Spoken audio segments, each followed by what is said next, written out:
Hello बच्चों, let's see this question. The question says if z is equal to a की power 4 b की power 1 by 3 c into d की power 3 by 2, then relative error in z del z upon z is equal to del a upon a 4 plus del b upon b की power 1 by 3 minus del c upon c minus del d upon d की power 3 by 2 for del a upon a 1 by 3 del b upon b plus del c upon c plus 3 by 2 del d upon del d upon d for del a upon a plus 1 by 3 del b upon b minus del c upon c minus 3 by 2 del d upon d and del a upon a की power 4 1 by 3 del b upon b plus del c upon c plus 3 by 2 del d upon d.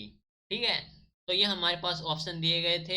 तो कहा गया है कि जो z है वो है a की पावर 4 b की पावर 1 by 3 c d की पावर 3 by 2. तो हमें बताना कि जो रिलेटिव एरर होगा इन z del z upon z वो कितना होगा. तो इस क्वेश्चन के लिए हमारा की कॉन्सेप्ट यूज हो रहा है, that is the relative error.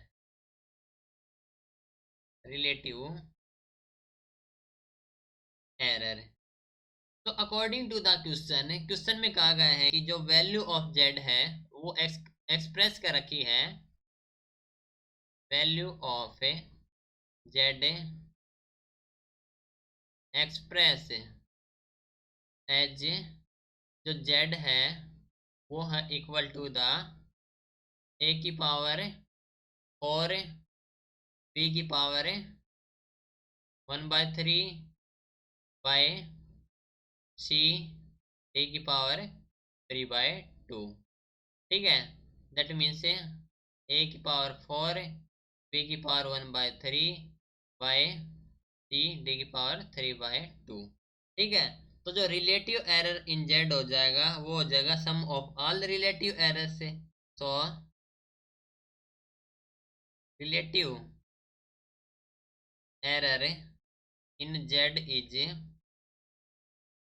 given as the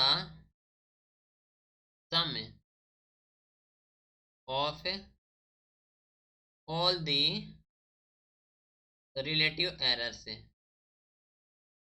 Relative errors, that means del z upon z which is equal to the power है a की 4, that is 4 into del a upon a plus 1 by 3 del b upon b plus del c upon c plus 3 by 2 del d upon d. ठीक है, तो ये हो जाएगा हमारे पास से जो relative error in z, that is del z upon z हो गया.